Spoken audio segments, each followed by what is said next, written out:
Día 43. Seguimos avanzando en la palabra de Dios, en leer la Biblia. Dios tiene algo para decirte en este día, como siempre, a través de su palabra. Seguimos con el libro de Éxodo, que si recordás, comenzaba el libro de Éxodo con la opresión del pueblo de Israel en Egipto, con los egipcios maltratando, azotando, torturando, explotando físicamente en el trabajo a los israelitas, y Dios mandó a Moisés, el bebito Moisés que creció en el palacio, que después a los 40 años se fue para el desierto, y a los 80 años Dios lo llama para liberar al pueblo de Israel, y Dios manifiesta su poder a través de diferentes plagas, en la que la última, si recordás, fue la muerte del primogénito, la muerte del primer hijo varón, en cada familia que no sacrificó el cordero, y con la sangre del cordero tenían que pintar los dinteles de las puertas, los marcos de las puertas, para que el ángel de la muerte no matara al hijo varón, al primer hijo varón, al primogénito, en esa casa, en esa familia. Y los egipcios no lo hicieron y murieron muchos, incluso el hijo varón del faraón. Y ahí fue que lo dejaron libre al pueblo de Israel. Y Dios siguió manifestando su poder en el camino. Y en este momento estamos viendo algunas ordenanzas, algunos mandamientos, algunas indicaciones que Dios le daba al pueblo de cómo tenían que conducirse, porque eran el pueblo escogido de Dios. Y todos los mandamientos, como hasta la fecha sigue siendo así, es para cuidarnos, para bendecirnos, para protegernos. Por ejemplo, ahora te voy a arrancar leyendo otra vez que lo remarca Dios, el tema del día del descanso, que en ese día no tenían que hacer nada. Mirá, arranco con Éxodo capítulo 35, que dice así: Luego Moisés mandó llamar a toda la comunidad de Israel y dijo: Estas son las instrucciones que el Señor ha ordenado que obedezcan. Tienen 6 días en la semana para hacer su trabajo habitual, pero el séptimo será un día de descanso absoluto, un día santo, dedicado al Señor. Cualquiera que trabaje ese día será ejecutado. Ni siquiera encenderán fuego en sus casas en el día de descanso. Pequeño paréntesis acá. ¿Viste lo que decía ahí en el versículo 3? Ni siquiera encenderán fuego en el día de descanso. Dios no quería que en el día de descanso ni siquiera se pongan a cocinar. Dios quería que se preparen, cocinen el día anterior, para que en ese día estén quietos. Quietos. Qué difícil que es, ¿no? Desconectarnos, desenchufarnos, no para estar al cohete, sino para conectarnos con Él. Eso es lo que Dios esperaba.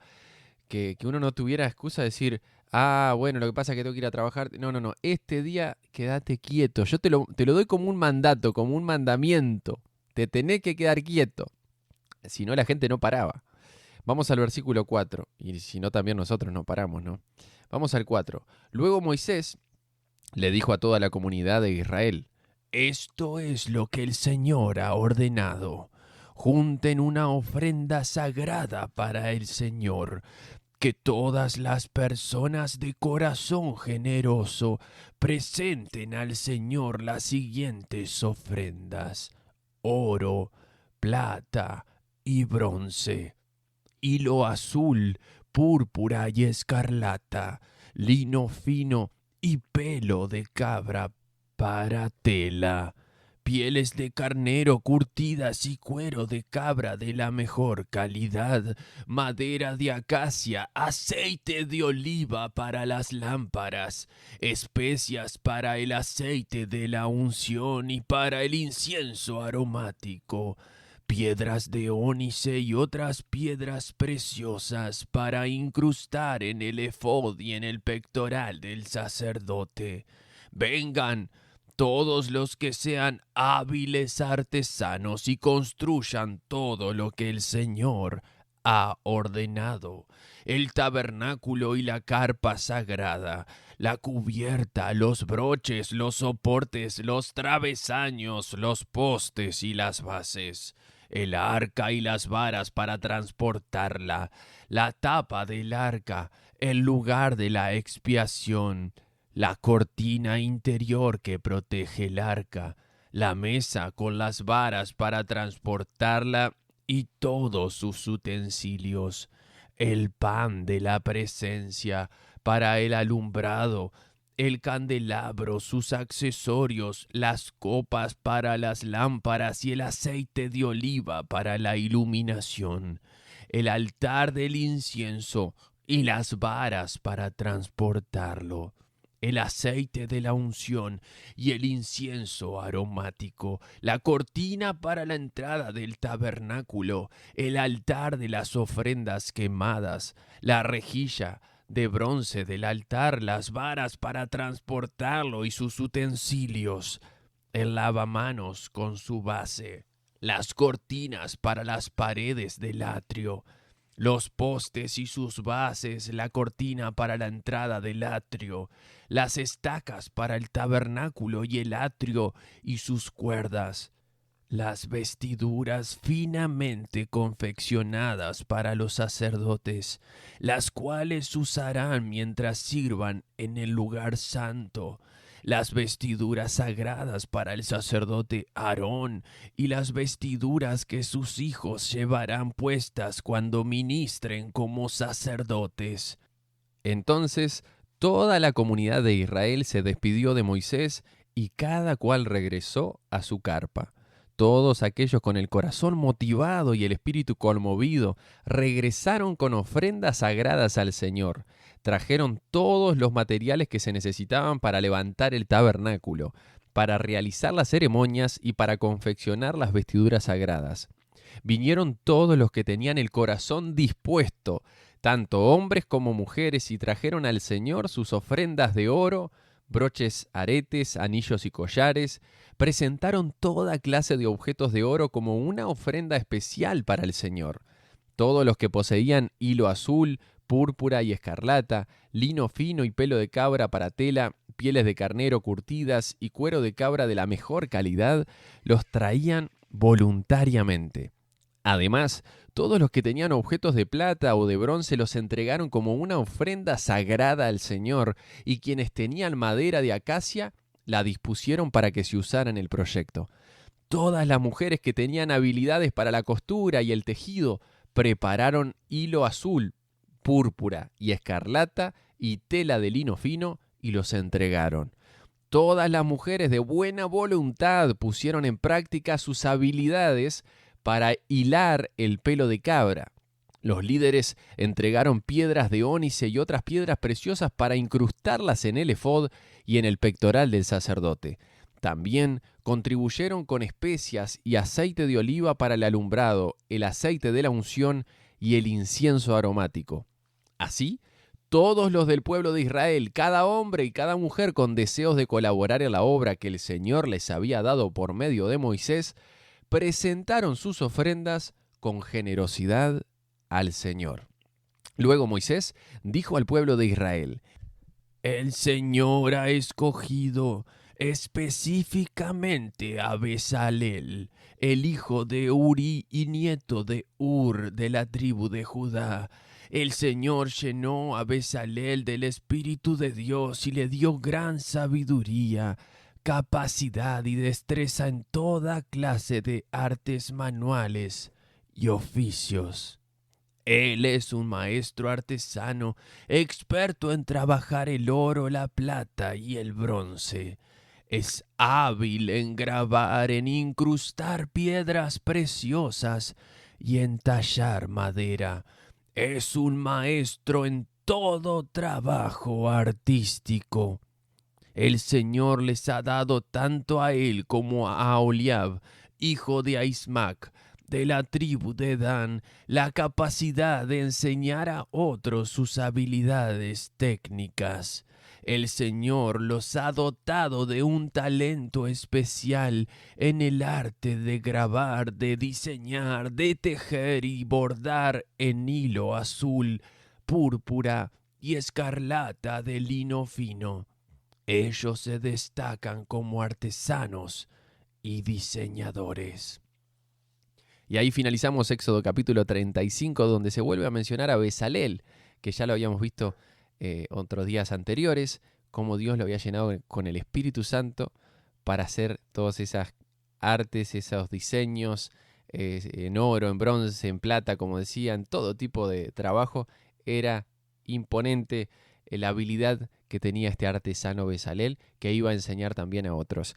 Seguimos con Éxodo 36, que dice así: el Señor ha dado sabiduría a Bezalel, a Aholiab, a los demás talentosos artesanos, y los ha dotado de habilidad para realizar todas las tareas relacionadas con la construcción del santuario. Que construyan y amueblen el tabernáculo tal como el Señor ordenó. Así que Moisés mandó llamar a Bezalel y a Aholiab y a todos los otros a quienes el Señor había dotado de modo especial y que estaban ansiosos por ponerse a trabajar. Moisés les entregó los materiales que el pueblo de Israel había donado como ofrendas sagradas para completar la construcción del santuario. Sin embargo, el pueblo seguía entregando ofrendas adicionales cada mañana.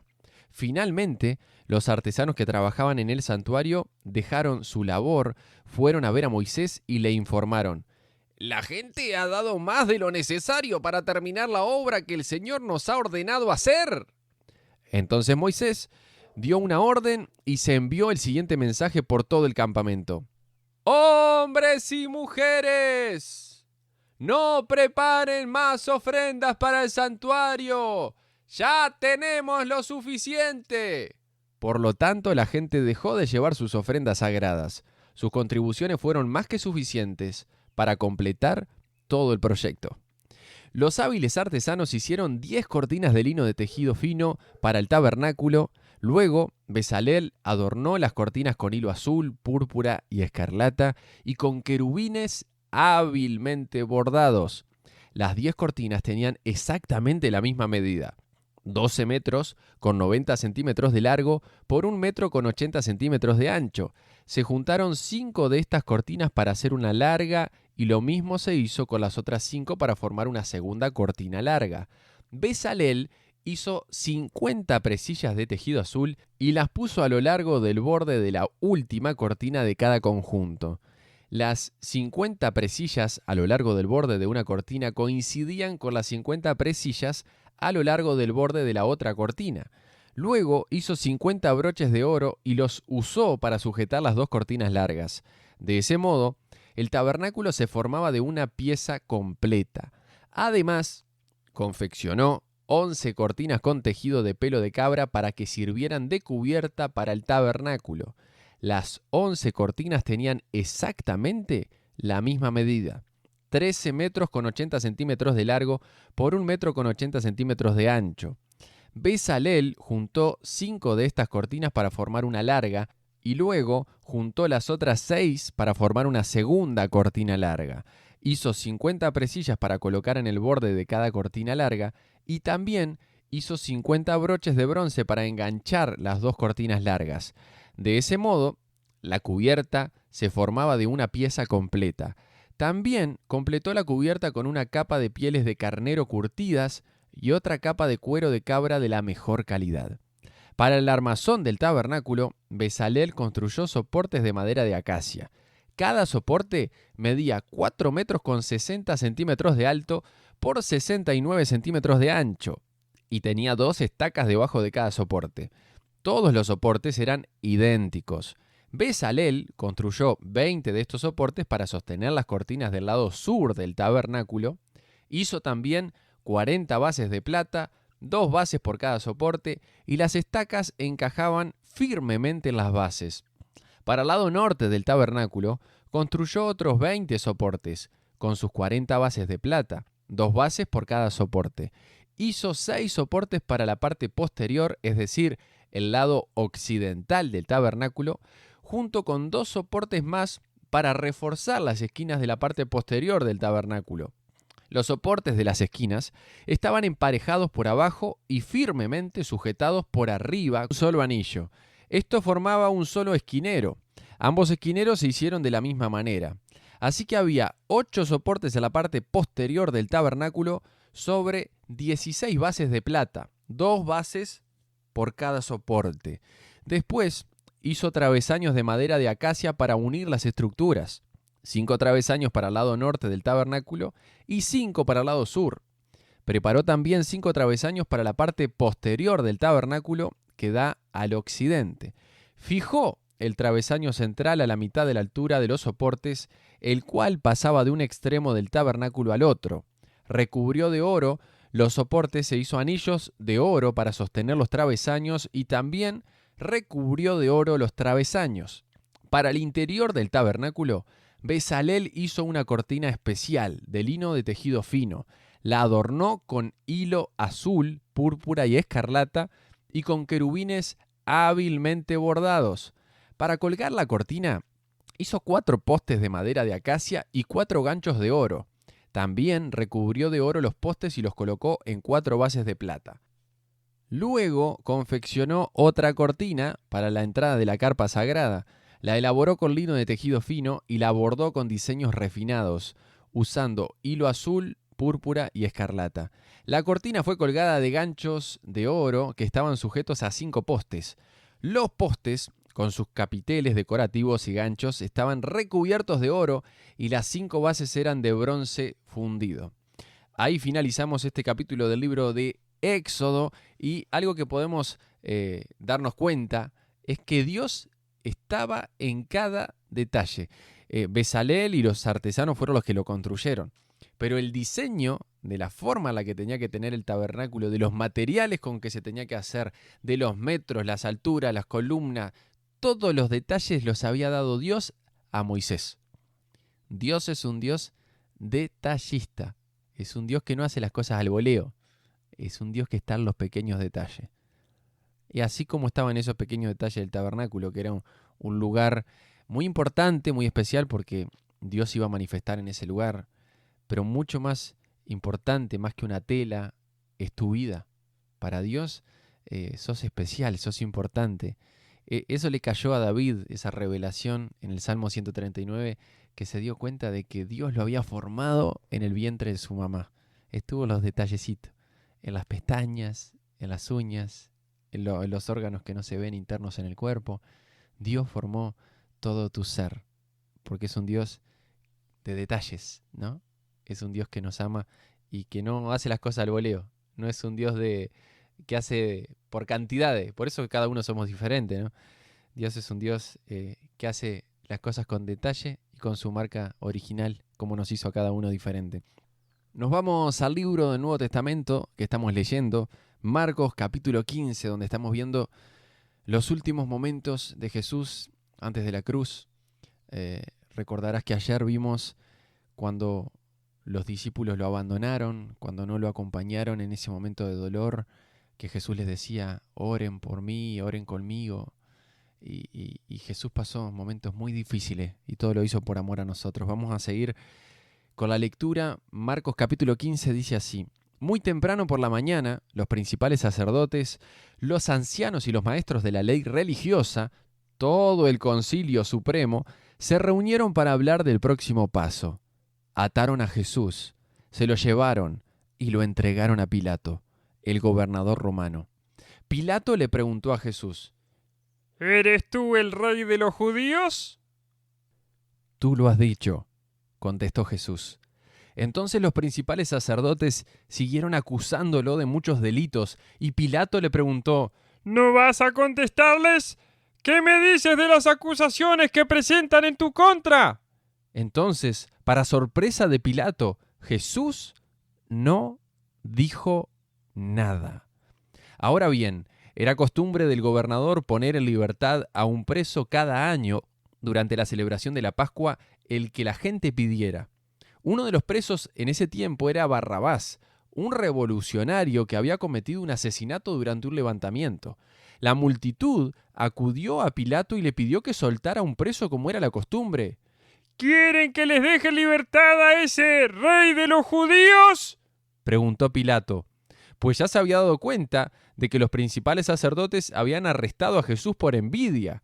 Sin embargo, en ese momento los principales sacerdotes incitaron a la multitud para que exigiera la libertad de Barrabás en lugar de la de Jesús. Pilato les preguntó: Entonces, ¿qué hago con este hombre al que ustedes llaman rey de los judíos? ¡Crucifícalo!, le contestaron a gritos. ¿Por qué?, insistió Pilato. ¿Qué crimen ha cometido? Pero la turba rugió aún más fuerte. ¡Crucifícalo! Entonces Pilato, para calmar a la multitud, dejó a Barrabás en libertad y mandó azotar a Jesús con un látigo que tenía puntas de plomo, y después lo entregó a los soldados romanos para que lo crucificaran. Los soldados llevaron a Jesús al patio del cuartel general del gobernador, llamado el Pretorio, y llamaron a todo el regimiento. Lo vistieron con un manto púrpura y armaron una corona con ramas de espinos y se la pusieron en la cabeza. Entonces lo saludaban y se mofaban. ¡Viva el rey de los judíos! Y lo golpeaban en la cabeza con una caña de junco. Le escupían y se ponían de rodillas para adorarlo burlonamente. Cuando al fin se cansaron de hacerle burla, le quitaron el manto púrpura y volvieron a ponerle su propia ropa. Luego lo llevaron para crucificarlo. Un hombre llamado Simón, que pasaba por allí, pero era de Cirene, venía del campo justo en ese momento, y los soldados lo obligaron a llevar la cruz de Jesús. Simón era el padre de Alejandro y de Rufo, y llevaron a Jesús a un lugar llamado Gólgota, que significa lugar de la calavera. Le ofrecieron vino mezclado con mirra, pero él lo rechazó. Después los soldados lo clavaron en la cruz. Dividieron su ropa y tiraron los dados para ver quién se quedaba con cada prenda. Era las 9 de la mañana cuando lo crucificaron. Un letrero anunciaba el cargo en su contra. Decía, el rey de los judíos. Con él crucificaron a 2 revolucionarios, uno a su derecha y otro a su izquierda. La gente que pasaba por allí gritaba insultos y movía la cabeza en forma burlona. ¡Pero mírate ahora!, le gritaban. Dijiste que ibas a destruir el templo y a reconstruirlo en 3 días. ¡Muy bien! ¡Sálvate a ti mismo y bájate de la cruz! Los principales sacerdotes y los maestros de la ley religiosa también se burlaban de Jesús. ¡Salvó a otros!, se mofaban. ¡Pero no puede salvarse a sí mismo! ¡Que este Mesías, este rey de Israel, baje de la cruz para que podamos verlo y creerle! Hasta los hombres que estaban crucificados con Jesús se burlaban de él. Al mediodía la tierra se llenó de oscuridad, hasta las 3 de la tarde. Luego, a las 3 de la tarde, Jesús clamó con voz fuerte, «Eloi, Eloi, lama sabactani», que significa, Dios mío, ¿por qué me has abandonado? Algunos que pasaban por allí entendieron mal y pensaron que estaba llamando al profeta Elías. Uno de ellos corrió y empapó una esponja en vino agrio, la puso sobre una caña de junco y la levantó para que él pudiera beber. «Esperen», dijo, «a ver si Elías viene a bajarlo». Entonces Jesús soltó otro fuerte grito y dio su último suspiro. Y la cortina del santuario del templo se rasgó en 2, de arriba a abajo. El oficial romano que estaba frente a él, al ver cómo había muerto, exclamó, «Este hombre era verdaderamente el Hijo de Dios». Algunas mujeres miraban de lejos, entre ellas María Magdalena, María, la madre de Santiago el menor y de José, y Salomé. Eran seguidoras de Jesús y lo habían cuidado mientras estaba en Galilea. También estaban allí muchas otras mujeres que habían venido con él a Jerusalén. Todo eso sucedió el viernes, el día de preparación, anterior al día de descanso. Al acercarse la noche, José de Arimatea se arriesgó y fue a ver a Pilato y pidió el cuerpo de Jesús. José era miembro honorable del Concilio Supremo y esperaba la venida del reino de Dios. Pilato no podía creer que Jesús ya hubiera muerto, así que llamó al oficial romano y le preguntó si ya había muerto. El oficial lo confirmó, así que Pilato le dijo a José que podía llevarse el cuerpo.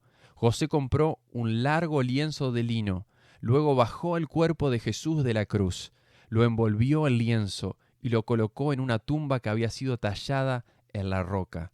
Después hizo rodar una piedra en la entrada. María Magdalena y María, la madre de José, vieron dónde ponían el cuerpo de Jesús. Y ahí finalizamos Marcos capítulo 15. ¿Cuánto sufrió Jesús por nosotros?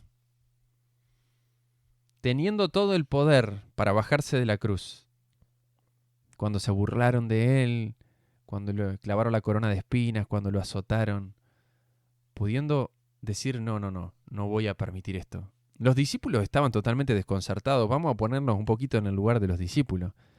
Habían visto a Jesús caminar sobre el agua, lo habían visto calmar tormenta, lo habían visto resucitar a muertos, lo habían visto multiplicar a los panes y los peces. ¿Cómo que Jesús está siendo torturado de esta manera y no hace nada? Lo hizo por amor. Se cayó por amor. Se mantuvo en esa cruz por amor a vos y por amor a mí. Y dice la Biblia que puesto el gozo delante de él, soportó la cruz. Jesús lo hizo porque sabía que el sacrificio que él iba a hacer, en obediencia a la voluntad del Padre, iba a poder transformar nuestras vidas. Y gracias a lo que Jesús hizo, podemos tener perdón de nuestros pecados. Y ninguna condenación hay para los que estamos en Cristo Jesús. Dale gracias a Jesús por amarte tanto. Nos vemos mañana, nos reencontramos mañana para seguir aprendiendo más de la palabra de Dios. Un abrazo, que Dios te bendiga.